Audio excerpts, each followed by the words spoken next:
bit of a different concept here, but I'm going to be ranking from 1 to 18 based on how confident I am where the team will finish at the end of the home and away season in 2024. Starting off at number 1, I'm almost guaranteeing that West Coast finish dead last unless Harley Reid pulls an absolute worldie out of the bag. I'm then extremely sure that Collingwood finish top 2 at least.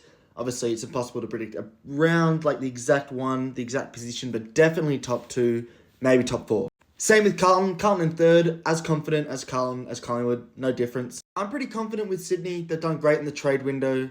They've got good young talent there. They should bounce back from a pretty off season last season. I'm confident they'll finish top 4-ish. Brisbane definitely in the top 8, around top 4, maybe just slipping out. I reckon just in, but I'm pretty confident with them as well. Just as confident on GWS. All these teams so far, I'm pretty confident where they're going to finish.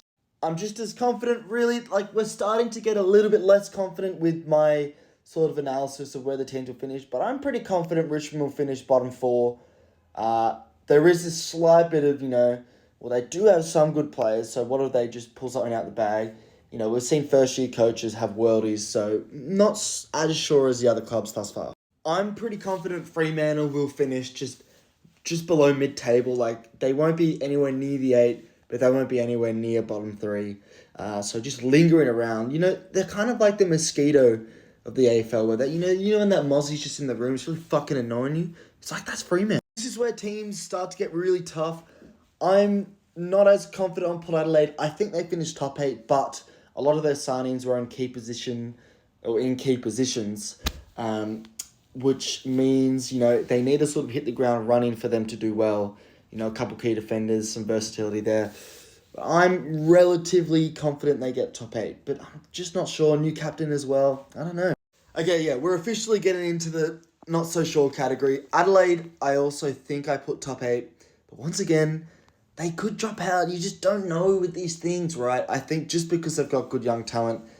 But, if you talk about the over-reliance on Tex Walker getting older, it's hard. I think North Melbourne still sort of stay towards bottom 5 or 6.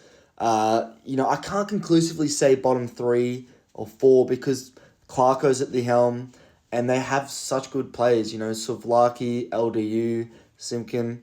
I'm very unsure about North. I'm even more unsure about Dimmer's Gold Coast. New coach, fuck knows what's going to happen. I'm assuming they're going to improve, but not to a top 8 finish. But you just don't know. They could finish bottom 3. They could make the 8. We're officially getting into the territory of I have fuck all idea where this team's going to finish. Geelong, I put them towards the bottom 5. Okay? But they could well make the top 8. Fuck knows what is going to happen. Honestly, the rest of the teams I'm going to go through are just take a punt, flip a coin, you choose a spot. Melbourne, I wouldn't be putting Melbourne this low, but because of all the cultural problems and the instability at the club now, fucking no clue what's going to happen with them. In my AFL ladder predictions, which you would have seen on TikTok or my YouTube channel, FTFooty, check it out, I put them in 8th place. I had them dropping down because of all the off-season fails. But, fuck, dude, they could go even further down. But if they get shit right, they could finish top 2. Fuck, I don't know. And then we got St Kilda. Now, St Kilda have the list to finish bottom 6. They finished 6th at the end of the home way last season. I have no clue with St Kilda. No clue. Could they finish top 8? Yes. I honestly see a world where they could finish bottom 6. I don't know. I know even less about Hawthorn. Hawthorn, I've tipped them to finish 10th place, so a big jump. But they could make the 8. They could make moves. But they could also stay towards bottom 4. Fuck knows. Possibly the hardest, there's one more harder team to predict. Essendon. Now, they made great signings, but they overperformed in 2023. They could make the 8. Of course they can make the 8. I honestly think because they overperformed, though, they could finish towards the bottom 5 or 6. And just Essendon as a club are so hard to predict. I feel like, the correct answer is somewhere in the middle.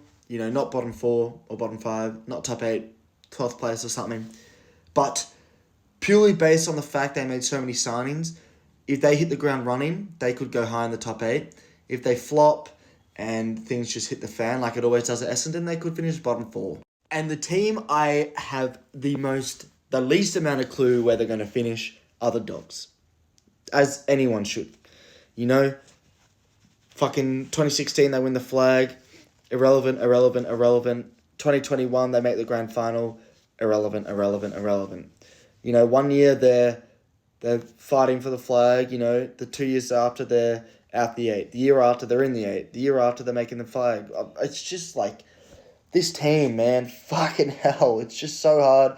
Like, on my preseason predictions, I said they could win the flag. They could finish top 4. But now that Bailey Smith has done his ACL, maybe I'm less confident on that. But honestly, I've said this once before, but St Kilda, Essendon, and the Dogs, I put them all like sort of mid-table because I got no clue what's going to happen with them.